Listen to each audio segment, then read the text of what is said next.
It's late in this Jogjakarta neighborhood, and local men are gathering for a nightly social meetup and patrol. They're here to keep an eye on security and to take part in a local custom called rice pinching. Traditionally, households here and in other areas of Indonesia left a small container of rice outside their homes each night for the patrols to collect. Community leaders then sold the rice, creating a fund for common events and people in need.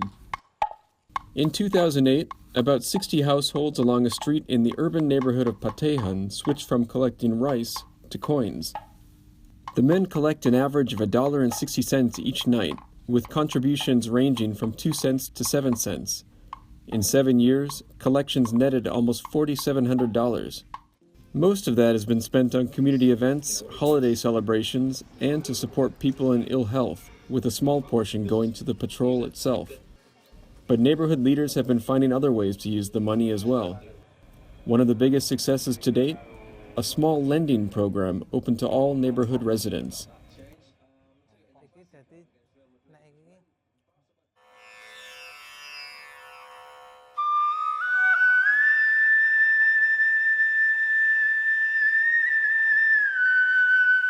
Indonesia is the largest economy in Southeast Asia and growing by 5% a year.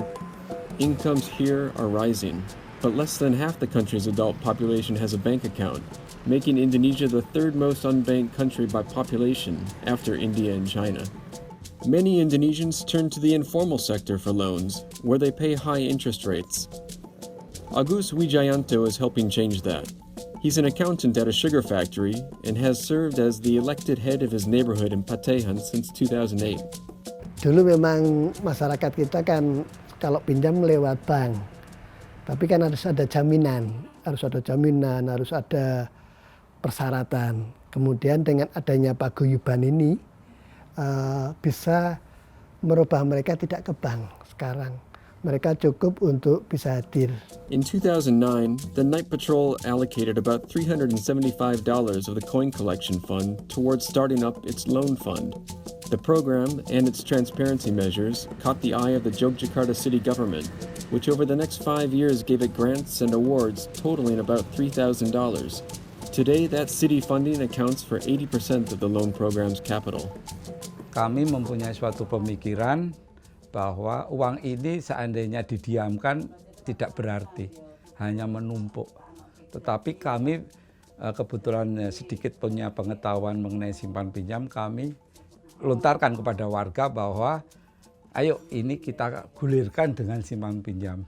The program makes loans of $40 to $150 available to neighborhood residents, charging annual interest rates of 12%. About half of the interest payments go back into the loan pool.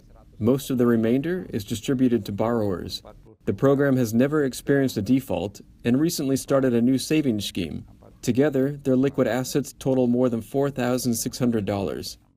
Sehingga buku ini adalah buku controlling. Dia tekan, oh ya sama, oh ngangsur, dia kasih uang sini ke saya. Tumpuk, nanti saya data, saya absen lagi, besok saya berikan lagi. For small business owners, the extra capital can raise incomes by boosting stocks. Suyudi Harta, who goes by only one name, runs a small house front shop where he sells dry goods. About twice a year, he borrows $75. That lets him buy 15 gas cylinders at a time instead of 5, giving him triple his usual profit once he sells them.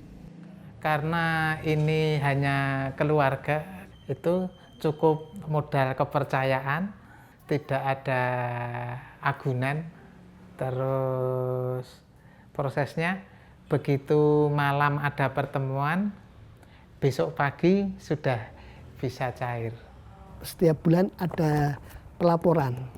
Nah, ini menjadi semua bisa tahu. Kemudian ada checklist pendapatan, kemudian ada buku kontrol. Nur Hanik, who goes by only one name, runs a growing catering business out of her home. On most days, she travels at dawn to a farmer's market about 45 minutes outside town to buy goods to make up hundreds of lunchboxes for tourists and to deliver buffet dinners to hotels. She and her husband borrow about $300 once or twice a year from the neighborhood loan program. hotel-hotel yang kita layanin makan karyawannya itu kan pembayarannya kan molor ya. Itu kita modal kecil, ya uang mutar gitu. Nurhanik wants to one day open her own restaurant. Jadi tamu-tamu saya yang wisata-wisata itu kebanyakan lepas itu kan banyak yang pada minta prasmanan, buffet itu. Nah saya kan nggak punya tempat, jadi saya bisanya cuman lunchbox. Kalau prasmanan ya cuma di hotel. The loans program isn't big enough for larger business investments, like starting a restaurant, but it's growing slowly through interest payments. Organizers say they'll consider injecting more funds from the coin collection if people ask for larger loans. For now, the Night Patrol money is helping fund other community initiatives. Earlier this year, it spent $190 on a water purifying system, installing it at Suyudi Harta's house. He sells the drinking water for a quarter the price of one of the most common store brands. Residents say they'll continue the collections program and look for other ways to use the money. Efeknya yaitu ya kita merasa senang ya, kemudian mereka dapat berkumpul, saling ngobrol. Mungkin kalau ada masalah bisa terpecahkan di sini. Efeknya juga uang yang kita kumpulkan tadi dapat bermanfaat dan bisa dipinjamkan untuk itu.